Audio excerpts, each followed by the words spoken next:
अगर मेरी ज़रूरत होगी तो मैं निश्चित रूप से सरकार से ही बात करूँगा। मेरे द्वारा किसी भी कहीं भी साइन नहीं किए गए हैं, इसमें जनप्रतिनिधियों का कोई रोल नहीं रहता। मेरे तो सब समान रूप से विधानसभा क्षेत्र के जितने भी गांव हैं, जिसको जो सुविधा हो, चाहे डूंगड़ में रहना चाहे डूंगड़ में रहे, सूट से में रहना चाहे उप तहसील में सूट से में रहे, मेरा तो इसमें कोई विरोध नहीं है। निश्चित रूप से मेरी आवाज़ भी मैं सरकार तक मैं यही कहूँगा कि जहाँ गांव के लोग लेना चाहते हैं, जिस क्षेत्र के रहना चाहते हैं, वहाँ उनको रखें। कि मैं तो आज एमएलए हूँ, कल नहीं रहूँगा। जब तक मैं जिंदा रहूँगा मैं तो सड़कों पर संघर्ष करूँगा, किस गांव को किस में जोड़ा जाए, किस में रखा जाए। मेरा तो आज भी यही मत है, जहाँ पब्लिक खुश रहे, सुविधा मिले, उसमें रहे। अगर किसी कोई कह रहा है कि आंख मीच के किसी ने साइन कर दिया, मैंने कोई साइन नहीं किए कहीं भी। ये सरकार का पार्ट है। आज भी आपकी चैनल के माध्यम से कह रहा हूँ, मैं कभी मेरे हाथ से कभी ये लेटर नहीं लिखूंगा कि मैं इस गांव को सूट से में रखा जाए, डूंगड़ में नहीं रखा जाए। नमस्कार, मैं असगर अली। आज हम श्री डूंगरगढ़ विधायक गिरधारी जी मैया के साथ हैं। नवसर्जित सूटसर उप तहसील बनी है, उस तहसील को लेके लखासर गांव में धरना चल रहा है संयुक्त संघर्ष समिति के नेतृत्व में। और वहां के लोगों का कहना है कि जो लखासर हल्के के गांव हैं उनका विरोध है कि हमें सूटसर उप तहसील से हटा के वापस श्री डूंगरगढ़ में ही शामिल किया जाए। बहुत सारे लोगों के फ़ोन कॉल मैसेज आए कि आप जो विधायक है उनकी भी राय ली जाए, तो हमने इनकी बात को आप तक रखा। श्री डूंगरगढ़ विधायक गिरधारी जी मैया से जानना चाहते हैं कि आपके कार्यकाल में जो अभी नवसर्जित उप तहसील बनी है उसमें उन गाँवों को शामिल करने का ये लोग विरोध कर रहे हैं और आरोप भी लगा रहे हैं कि कहीं ना कहीं जो वर्तमान विधायक है उन्होंने सही तरीके से जनता के बीच जाके इस पे मंथन नहीं किया और आनंद फानन में ये फैसला ले लिया। क्या कहना चाहेंगे? देखिए, लगातार अभी श्री डूंगरगढ़ में पिछली दफ़ा बजट में राज्य सरकार ने उप तहसील सूटसर की घोषणा की थी। राज्य सरकार के जो जस्टिफाइड तहसीलें बनी हैं, अपने सूटसर में बनी हैं, कोलायत में बनी है, बज्जू में बनी है और खाजीवाला क्षेत्र में भी बनी है। ये सरकार का पार्ट है। सरकार जिस गांव को अपने हिसाब से प्रशासनिक रूप से सर्वे कराकर, इसमें जनप्रतिनिधियों का कोई रोल नहीं रहता। मेरे तो सब समान रूप से जितने भी विधानसभा क्षेत्र के जितने भी गांव हैं डूंगरगढ़ के, चाहे नोखा के गांव हो, चाहे श्री डूंगरगढ़ पंचायत समिति के गांव हो, तमाम मेरे तो सब प्यारे हैं। जिसको जो सुविधा हो, चाहे डूंगरगढ़ में रहना चाहे डूंगरगढ़ में रहे, चाहे सूट से में रहना चाहे उप तहसील में सूट से में रहे, कोई फर्क पड़ने वाला नहीं है। प्रजातंत्र के अंदर ये निश्चित है, जिसको अगर कोई मांग उठाता है, चाहे जिसको विरोध है, तो निश्चित रूप से मांग उठानी चाहिए और सरकार तक ये मांग पहुंचानी चाहिए। मेरे से गांव के नागरिक मिले थे जिनका ऐतराज़ था कि भाई हम डूंगरगढ़ में हमारा सही रहेगा, सूटसर में ये दिक्कतें आएगी। तो मैंने उनको क्लियर कहा था कि आप अपने स्तर पर आंदोलन के रूप में कहो, चाहे सरकार तक आवाज़ पहुंचाओ। ये तरीका है प्रजातंत्र के अंदर, धरना, प्रदर्शन, मांग करना, ये एक पार्ट है। तो इस पार्ट के निश्चित रूप से ये जब संघर्ष कोई करता है तो निश्चित रूप से उसका रिजल्ट सकारात्मक रूप से आता है। मैं भी कोई इसके खिलाफ नहीं, कोई धरना प्रदर्शन करते हैं। सरकार भी यही चाहती है कि वो गांव जिसकी सुविधा है उसमें ही रहें। यही मेरा कहना है आपके चैनल के माध्यम से। सरकार तक मेरी आवाज़ यही है कि जहाँ मेरे क्षेत्र का मतदाता, हमारा नागरिक, जो प्रतिनिधि, पंचायत का प्रतिनिधि हो, चाहे डायरेक्टर हो, पंचायत समिति का हो, जिला परिषद का हो, जो सुविधा हो वहाँ सरकार वहाँ रखे। मेरा तो इसमें कोई विरोध नहीं है। निश्चित रूप से मेरी आवाज़ भी मैं सरकार तक मैं यही कहूँगा कि जहाँ गांव के लोग लेना चाहते हैं, जिस क्षेत्र के रहना चाहते हैं, वहाँ उनको रखें। धरना दे रहे लोगों का ये भी आरोप है कि हम जब ज्ञापन देने जाते हैं तो श्री डूंगरगढ़ के प्रशासन हमारा ज्ञापन तक नहीं लेते हैं। साथ ही कल परसों जब आप बिजली विभाग को में 6 घंटे लाइट को मांग को लेके वहाँ धरने पे बैठे थे और आपकी मांग बिजली विभाग ने मात्र एक दिन में आपकी मांग को पूरा कर लिया। तो इन लोगों का ये कहना है और रोष भी है कि वहाँ विधायक जी चले गए हैं उन मांगों को लेकर और हमारी मांगों की तरफ उनका कोई ध्यान ही नहीं है। इसको लेकर क्या कहेंगे?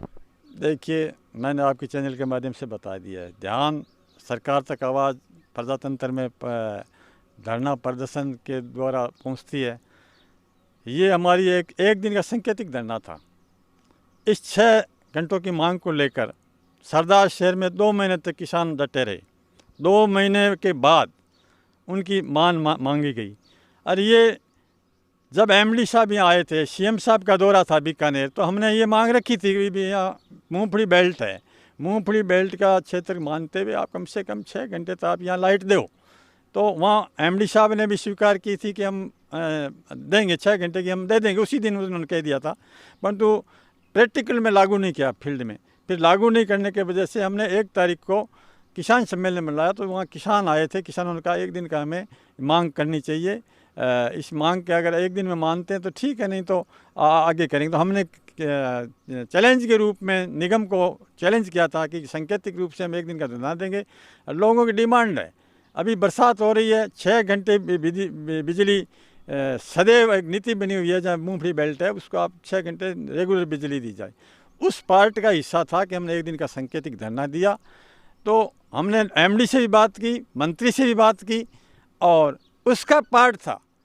अब प्रशासनिक रूप से चाहे यहाँ भी आपके गए हैं, ऐसा तो आरोप कोई लगाता है, तो मेरे हिसाब से मेरा तो इसमें कोई रोल नहीं है। ज्ञापन देने भी छुट्टी के दिन लोग देते हैं। तहसीलदार महोदय मेरे हिसाब से यहाँ लखासर धरना स्थल पर आए होंगे, ये नहीं आए हैं तो ज़रूर निश्चित रूप से मेरी तरफ से मैं ये राज्य सरकार की भी पहुँचाऊँगा, कलेक्टर साहब को कहूँगा जो धरने पर बैठे हैं, ये इनकी बात सुनी जाए। और जो आरोप लगते हैं तो ये तो प्रजातंत्र में लगेंगे, ये तो एक दूसरे का हिस्सा है। मैं तो किसी को ये नहीं कहता भी, मैं रोकता नहीं कभी कि उस धरने में मत जाओ या आप ज्ञापन लेने के मत जाओ। ये मेरा तो कभी सिद्धांत भी नहीं रहा है कि मैं तो आज एमएलए हूँ, कल नहीं रहूँगा। मेरा जब तक मैं जिंदा रहूँगा मैं तो सड़कों पे संघर्ष करूँगा। लगातार स्वतंत्र के बाद मैं लगातार सड़क पे रहा हूँ। मैंने आज कोई ये कल कोई बिजली का धरना नहीं दिया, हमने 56 दिन दिए हैं, सरकार नहीं मानती। 5 घंटे के जब किसानों की मांग थी कि हम उठेंगे नहीं, जब आए हैं 6 घंटे की आप घोषणा करो, 6 घंटे की घोषणा करने के बाद भी उठेंगे। तो आज किसान की पेट का सवाल है, ये लंबा प्रोसेस है। क्यों है तो तत्कालीन सुविधा मिलनी चाहिए। आज फसल जल जाती है तो लाखों रुपए का किसानों का मतलब नुकसान हो जाएगा, फसल नहीं आएगी। और ये एक जो तहसील में मिलाने की बात है, डूंगरगढ़ में रखने की बात है, ये निश्चित रूप से ये सरकार सुन रही है, सरकार सुनेगी। चाहे चपरासी को विज्ञापन दे, वो सरकार तक जाएगा। इस धरने में हम देख रहे हैं कि कांग्रेस, बीजेपी और आरएलपी के श्री डूंगरगढ़ के जो तमाम नेता है वो धरने पे पहुंचे हैं और उन्होंने धरने को भरपूर समर्थन दिया है। और इन लोगों का कहना है कि जो श्री डूंगरगढ़ वर्तमान विधायक है आप, तो वो एक तरफ तो कहते हैं कि हम किसान नेता हैं, दूसरी तरफ उन क्षेत्र के लोगों को नाराज़ कर दिए। क्या लगता है कि कहीं ना कहीं इसको राजनीतिक से तूल दिया जा रहा है, या आगामी चुनाव को लेकर कोई अभी से इनकी तैयारी कह सकते हैं? क्या कह सकते हैं इस बारे में? पार्टी चाहे बीजेपी हो, चाहे कांग्रेस हो, चाहे अन्य पार्टियां हो, ये अब इसमें पार्टी का न एक संघर्ष समिति का संयुक्त मोर्चा बना है, उसमें सभी पार्टियों के हैं। इसमें जहाँ जिस गांव में आते हैं, कम्युनिस्ट पार्टी के हो, चाहे बीएसपी के हो, चाहे दूसरी पार्टी बीजेपी को, कांग्रेस, सभी उनके वहाँ के नागरिक हैं। तो वो एक कोई पर्टिकुलर बीजेपी हो, कांग्रेस का नहीं, नेतृत्व कोई करता होगा, नेतृत्व की अलग बात है। मैंने आज तक मेरे चाहे सपोर्टर में आज एमएलए हूँ, मेरे भी सपोर्टर हैं जिस क्षेत्र में जाते हैं, मैंने आज तक कभी भी ये नहीं कहा कि आप धरने में मत जाओ।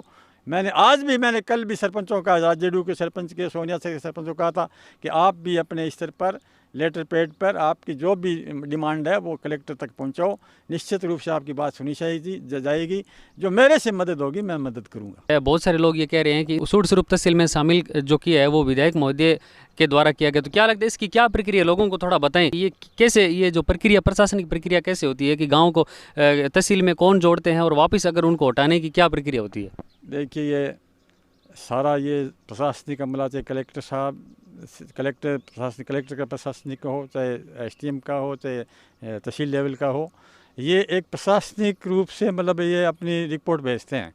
उस रिपोर्ट के अनुसार गांव जो नज़दीक हैं, जो शामिल हैं, उनको किए जाते हैं। जिसकी दूर दराज पर है तहसील इसीलिए खोली जाती है कि नज़दीक के लोगों को सुविधा मिले।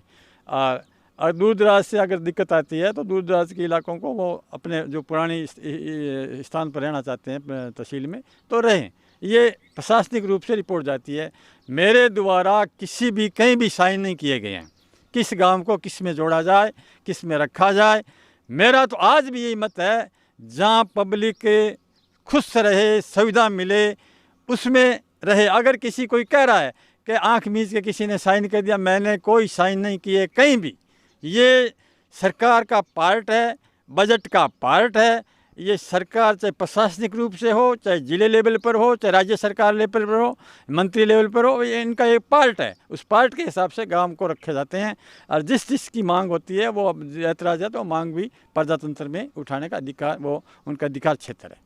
और धरनार्थियों से सर आपने कोई बात करने की कोशिश की, या उनकी तरफ से कोई ज्ञापन वगैरह है, या कोई वार्ता का आगामी क्या प्रोग्राम रहेगा आपका उनसे बात करने का, ताकि समझाइश की जा सके उनकी नाराज़गी है? देखिए, मेरे पास जितने भी आए हैं, जितने भी प्रतिनिधि मेरे पास आए हैं, मैंने उनको यही कहा कि मेरी तरफ से मैं कोई दिक्कत नहीं करूंगा, मेरी तरफ से कोई ऐतराज़ नहीं है, मेरी तरफ से जो होगा मैं मदद करूंगा। आज भी आपकी चैनल के माध्यम से कह रहा हूं, मैं कभी मेरे हाथ से कभी ये लेटर नहीं लिखूंगा कि मैं इस गांव को सूट में रखा जाए, डूंगड़ में नहीं रखा जाए। ये मेरी कोशिश नहीं रहेगी।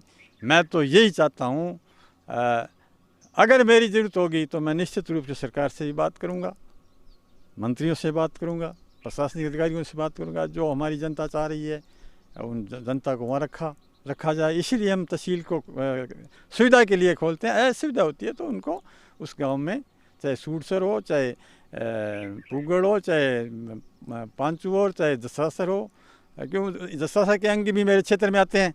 वहाँ के भी लोग कह रहे हैं कि हम वहाँ नहीं जाएंगे, हम इस साइड में आएंगे। ये तो एक सरकार का अंग है, चाहे बाद में नज़दीक पड़ता है सूटसर के, वो विधानसभा क्षेत्र का अंग है। फिर भी हम तो ये चाहते हैं जहाँ जिसका क्षेत्र है, जिन क्षेत्र अधिकार में आता है प्रशासनिक रूप से, वो इस तरह की रिपोर्ट भेजें जो जिनको आम जनता को सुविधा, उस गाँव को सुविधा मिले।